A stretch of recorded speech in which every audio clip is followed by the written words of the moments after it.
"Uncle," pleaded the nephew. "Nephew," returned the uncle sternly, "keep Christmas in your own way, and let me keep it in mine." "Keep it," repeated Scrooge's nephew, "but you don't keep it." "Let me leave it alone, then," said Scrooge. "Much good may it do you. Much good it has ever done you." "There are many things from which I might have derived good, by which I have not profited, I dare say," returned the nephew, "Christmas among the rest. But I am sure I have always thought of Christmas time, when it has come around, apart from the veneration due to its sacred name and origin, if anything belonging to it can be apart from that, as a good time, a kind, forgiving, charitable, pleasant time, the only time I know of, in the long calendar of the year, when men and women seem by one consent to open their shut-up hearts freely, and to think of people below them as if they really were fellow passengers to the grave, and not another race of creatures bound on other journeys. And therefore, uncle, though it has never put a scrap of gold or silver in my pocket, I believe that it has done me good, and will do me good, and I say, God bless it." The clerk in the tank involuntarily applauded. Becoming immediately sensible of the impropriety, he poked the fire and extinguished the last frail spark forever. "Let me hear another sound from you," said Scrooge, "and you'll keep your Christmas by losing your situation. You're quite a powerful speaker, sir," he added, turning to his nephew. "I wonder you don't go into Parliament." "Don't be angry, uncle. Come, dine with us tomorrow." Scrooge said that he would see him. Yes, indeed, he did. He went the whole length of the expression, and said that he would see him in that extremity first. "But why?" cried Scrooge's nephew. "Why? Why did you get married?" said Scrooge. "Because I fell in love." "Because you fell in love," growled Scrooge, as if that were the only one thing in the world more ridiculous than a Merry Christmas. "Good afternoon." "Nay, uncle, but you never came to see me before that happened. Why give it as a reason for not coming now?" "Good afternoon," said Scrooge. "I want nothing from you. I ask nothing of you. Why cannot we be friends?" "Good afternoon," said Scrooge. "I am sorry with all my heart to find you so resolute. We have never had any quarrel to which I have been a party, but I have made the trial in homage to Christmas, and I'll keep my Christmas humor to the last. So a Merry Christmas, uncle." "Good afternoon," said Scrooge. "And a Happy New Year." "Good afternoon," said Scrooge. His nephew left the room without an angry word, notwithstanding he stopped at the outer door to bestow the greetings of the season on the clerk, who, cold as he was warmer than Scrooge, for he returned them cordially.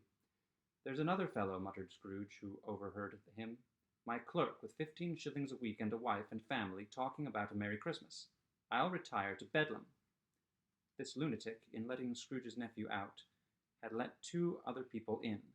They were portly gentlemen, pleasant to behold, and now stood with their hats off in Scrooge's office.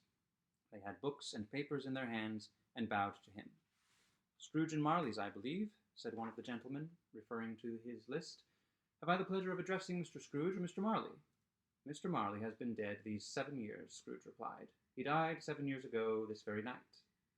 We have no doubt of his liberality is well represented by his surviving partner," said the gentleman, presenting his credentials. It certainly was, for they had been 2 kindred spirits. At the ominous word liberality, Scrooge frowned and shook his head and handed the credentials back. "At this festive season of the year, Mr. Scrooge," said the gentleman, taking up a pen, "it is more than usually desirable that we should make some slight provision for the poor and destitute, who suffer greatly at the present time.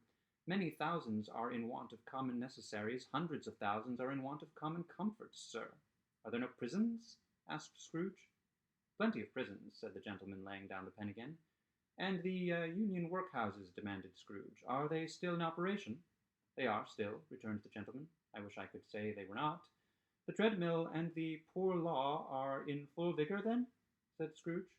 "Both very busy, sir." "Oh, I was afraid from what you said at first that something had occurred to stop them in their useful course," said Scrooge. "I am very glad to hear it." "Under the impression that they scarcely furnish Christian cheer of mind or body to the multitude," returned the gentleman. "A few of us are endeavoring to raise a fund to buy the poor some meat and drink, and means of warmth. We choose this time because It is a time of all others when want is keenly felt and abundance rejoices. What shall I put you down for? Nothing, Scrooge replied. You wish to be anonymous. I wish to be left alone, said Scrooge. Since you ask me what I wish, gentlemen, that is my answer. I don't make merry myself at Christmas, and I can't afford to make idle people merry. I help to support the establishments I have mentioned. They cost enough, and those who are badly off must go there. Many can't go there, and many would rather die. If they would rather die, said Scrooge, they had better do it, and decrease the surplus population. Besides, excuse me, I don't know that. But you might know it, observed the gentleman. It's not my business, Scrooge returned. It's enough for a man to understand his own business, and not to interfere with other people's. Mine occupies me constantly. Good afternoon, gentlemen. Seeing clearly that it would be useless to pursue their point, the gentleman withdrew. Scrooge resumed his labors with an improved opinion of himself, and in a more facetious temper than was usual with him.